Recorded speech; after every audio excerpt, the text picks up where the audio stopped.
ito ay rated SPG. Striktong patnubay at gabay ng magulang ang kailangan. Maaaring may masiselang tema, lengguwahe, karahasan, sexual, horror o droga na hindi angkop sa mga bata. Matapos ngang bugbugin ni Edward, itong si Paulo ay agad nga itong umalis. Sinabihan niya nga si Marge na sumama sa kanya, subalit hindi naman pumayag itong si Marge. Lalo niya na nga na nalaman niya na may kapatid nga ang kanyang anak na pwedeng mag-donate sa kanya. Sa pag-alis nga ni Edward ay medyo natahimik ang mansyon, subalit nagkaroon ng lakas ng loob itong si Thea na magyabang dito nga kay Marge at palagi nitong pinapaalala sa kanya na utang na loob nitong si Jasmine ang buhay ng kanyang anak sa anak nitong si Ashley. Sinabi pa nitong si Thea na kikilalanin nitong si Paulo ang kanyang anak na si Ashley kapalit nga ng buhay na idinugtong nito sa kanyang anak na si Jasmine.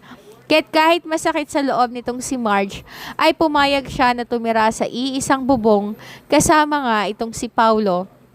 Kaya't dalawa na sila na may tuturing na asawa nitong si Paulo. Nagmamalaki naman itong si Thea, subalit hindi pa rin niya makuha ang loob nitong si Regina.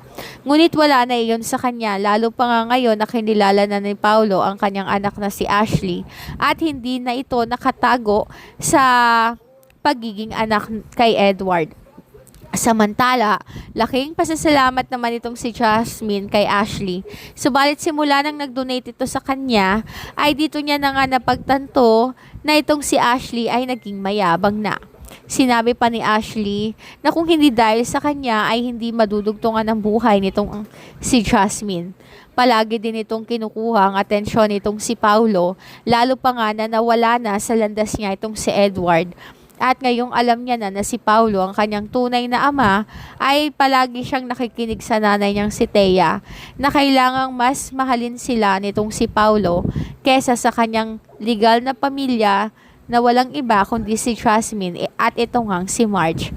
Samantala, nang maging successful nga ang operasyon ay nagdesisyon si Marge na babalik na siya sa kumpanya at magtatrabaho na ulit.